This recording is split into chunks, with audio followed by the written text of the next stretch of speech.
Good day, everyone. Welcome to Chem Classroom. It's been a while. Has been our studies. If you have not subscribed, kindly click on the subscription button. Can like, share, view, and tell your friends now that the holidays are approaching. Okay, so today we'll be doing something under the pH scale. As you already know that your pH scale reveals the degree or the level of the acidity and the alkalinity.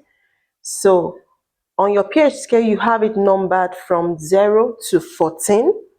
So between 1 and 6.7 or 6.9 is your acidity, while from 7.1 and above is your alkalinity, whereby the 7 at the middle stands for neutral, like our water. Yes. So when you have a higher number, it's tending towards increasing in the alkalinity, while the lower number on the pH scale is increasing towards the acidity.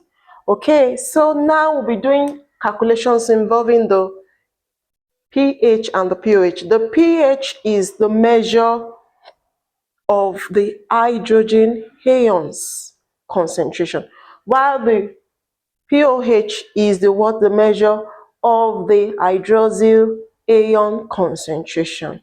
Okay, now we need to know how to go about this question. Now, when you are talking about the pH, when you are being given a question and there is a concentration and that particular solution is an acid, you should know that there will be an hydrogen concentration in that acid. Yes, we have some of our mineral acid like our H2SO4, HCl, HNO3, and some of these our other organic acid like our oxalic acid and all that. Then you can also have, so your pH, you are working with the hydrogen concentration in the acid, while for the pOH you'll be dealing with the hydroxyl ion concentration in the base. Your base like your NaOH, like your KOH, like your COH2 and your calcium hydroxide. So, and I have about 4 equations here that can be used to solve some of the problems. You have the pH equals to minus log hydrogen concentration or minus log hydrozonium ion concentration. Then you have the pOH to be minus log 10 to the hydrogen ion concentration. Now, you now have what? The hydrogen ion concentration multiplied by the hydrogen ion concentration to give us 10 raised to power minus 14. Then the last equation says what? The pH plus pOH equals to what?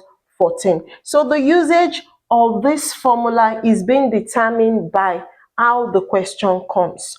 Okay, now we have about 2 questions here on the board and we will need to solve them one after the other. Okay, so we have to calculate the pH of 0.001 mole per dm cube HNO3 solution. Okay, so I'll be using the first equation, the first formula here. That is what I'll be using straight up. And some students that know how to use the logarithm very well, you might not even need to use the calculator. But today, I'll be just going ahead with my calculations using calculation in order not to waste much of our time, and I will tell us what the final answer is. So solution number 1. Now calculate the pH of an 0.001 mole per dm cube HNO3 solution. Now HNO3 is an what? Is an acid. So that means this is my what? My hydrogen concentration. My hydrogen ion concentration. So I'm going to do the pH to be what? pH equals what? Minus log 10 into the what? The hydrogen concentration.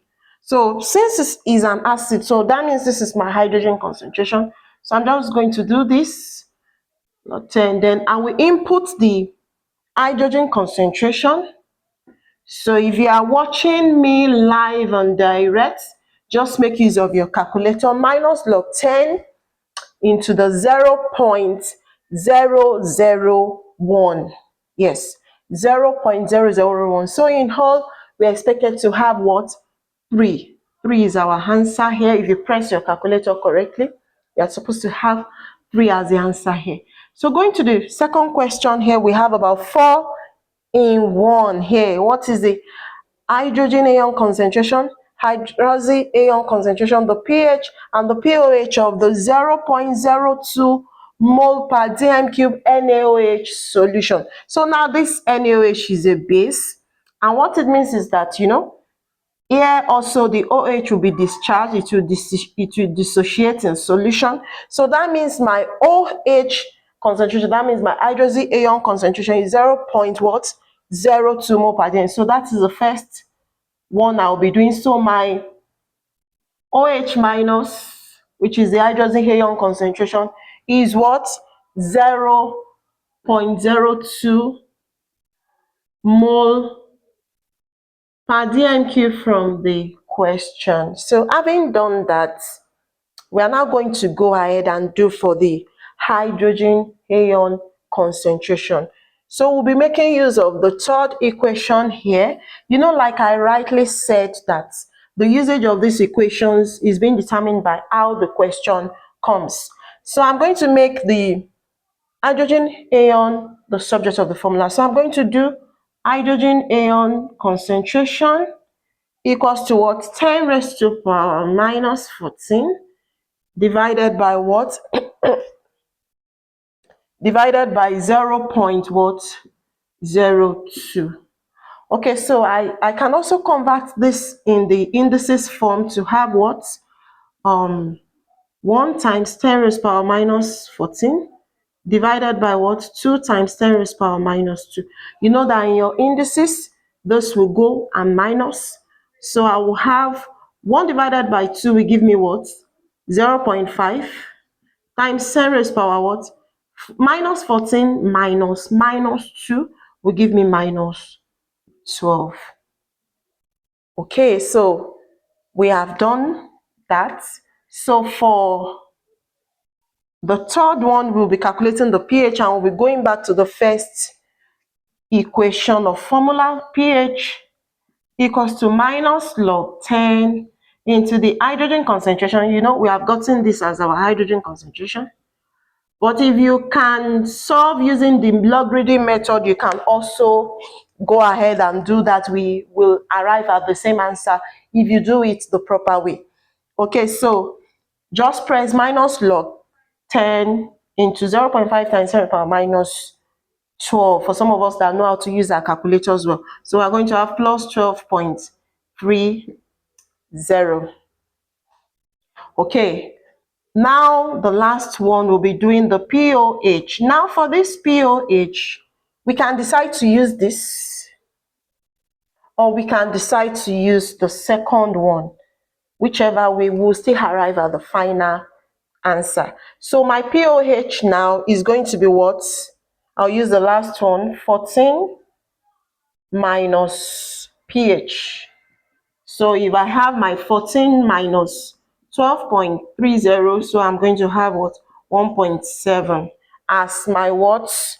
As my pOH. And if you still go ahead and use this formula, pOH minus log to the concentration of the hydroxy ion concentration 0.02, you will still have 1.7. Okay, so please solve more examples on that calculation involving the pH and the pOH. Please drop in the comment section if you have any question. Thank you for staying tuned. See you some other time.